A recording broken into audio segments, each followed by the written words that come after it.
dengar apa itu resdung, sinus ataupun alergi pesakit-pesakit yang sudah ada tanda-tanda komplikasi daripada masalah sinus ini. Jadi of course pesakit. Assalamualaikum warahmatullahi wabarakatuh. Kalau semalam kita dah bercakap tentang ciri-ciri dan juga simptom-simptom pesakit yang mengalami masalah resdung, which is allergic rhinitis dan juga sinusitis. Jadi hari ini kita akan teruskan dengan kita punya perbincangan. Apakah dia pelan-pelan rawatan, treatment yang terbaik yang patut diberikan kepada pesakit-pesakit yang mengalami masalah resdung ni. Seperti yang saya nyatakan sebelum ni, apabila kita menyebut tentang masalah resdung, ia merupakan ada dua penyakit yang perlu kita ambil perhatian. Yang pertama ialah allergic rhinitis, yang mana pesakit mengalami simptom-simptom biasa seperti simptom alahan pada hidung dan juga pada mata dan sekitar kawasan muka kita. Kedua ialah apabila pesakit mengalami masalah jangkitan pada rongga-rongga sinus, di mana pesakit mengalami masalah sinusitis. Jadi sudah tentunya dua penyakit ini memerlukan treatment plan atau perawatan yang berbeza.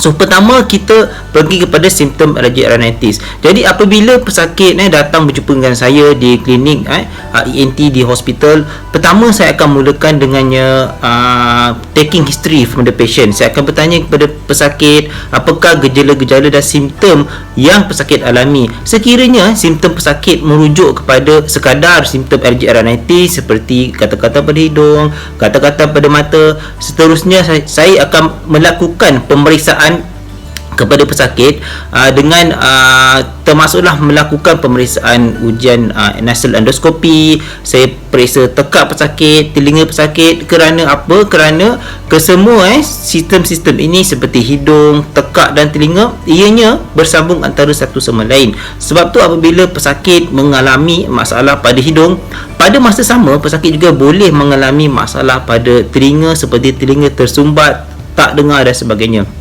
Jadi apabila pesakit mengalami simptom-simptom alahan, pertama sekali investigation yang saya boleh cadangkan kepada pesakit ialah melakukan ujian skin prick test, yang mana ujian ini boleh boleh membantu untuk kita para doktor di hospital untuk kita detect apakah kemungkinan-kemungkinan yang menyebabkan pesakit mengalami alahan.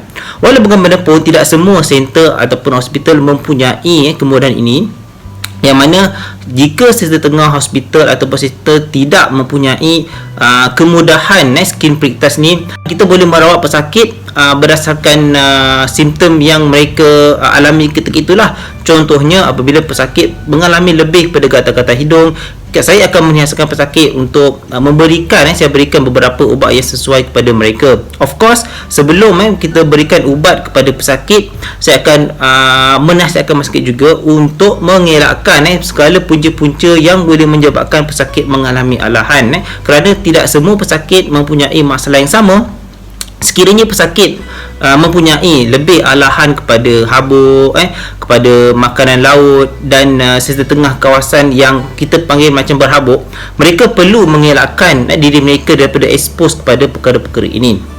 Kedua, sudah tentunya kita teruskan dengan ubat-ubatan, kerana ada beberapa ubat yang dapat membantu pesakit untuk mengurangkan masalah alahan yang dialami. Dan of course kita akan beri ubat antihistamin dan sebagainya. Ia juga termasuk sama ada ubat makan, pil, ataupun kita boleh bantu juga dengan ubat cuci hidung, ubat spray hidung dan sebagainya. Sebab itu follow up dan temu janji bersama doktor adalah perlu untuk merawat masalah ini. Kedua ialah kita menyebut tentang masalah sinusitis. Ini lebih penting kerana apabila pesakit mengalami masalah sinusitis, terutamanya apabila pesakit datang dengan simptom acute sinusitis, di mana pesakit ini perlu kepada rawatan yang segera. Apabila kita suspek pesakit mengalami acute sinusitis, di mana kebanyakan pesakit ini perlu kepada ubat antibiotik, especially apabila kita periksa pesakit, kita lihat pesakit sebenarnya besar kemungkinan mengalami jangkitan bakteria pada kawasan sinus mereka, daripada hidung mengeluarkan cecer berbau busuk, hidung tersumbat, dan apabila kita skop hidung pesakit penuh dengannya polip, dan yang mana pesakit juga mengalami berat pada kawasan muka, pening kepala, demam. Pesakit-pesakit ini Ada sesetengah pesakit even terpaksa dimasukkan ke dalam ward, terutamanya apabila pesakit-pesakit yang sudah ada tanda-tanda komplikasi daripada masalah sains ini. Jadi of course pesakit-pesakit ini kita perlu treat dengan lebih agresif. Pertama kita akan bagi ubat makan, ubat antihistamin juga sekiranya patient juga ada simptom-simptom alahan. Kita akan beri juga patient ubat antibiotik yang bersesuaian dengannya simptom yang pesakit alami, ubat demam dan sebagainya. Jadi kesemua rawatan-rawatan ini perlu dilakukan di klinik ataupun di hospital bagi memastikan pesakit tidak mendapat komplikasi yang lebih buruk sekiranya rawatan ini tidak diberikan dengan lebih awal.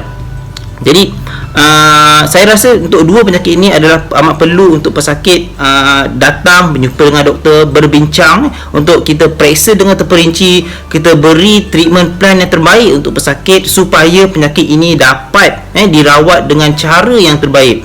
Jadi nasihat saya kepada anda di luar sana, sekiranya anda ada sebarang masalah kesihatan terutamanya yang berkaitan dengan hidung, anda rasa anda mengalami masalah arus hidung, jangan ragu-ragu datang ke hospital, jumpa kami, insya-Allah kami akan bantu.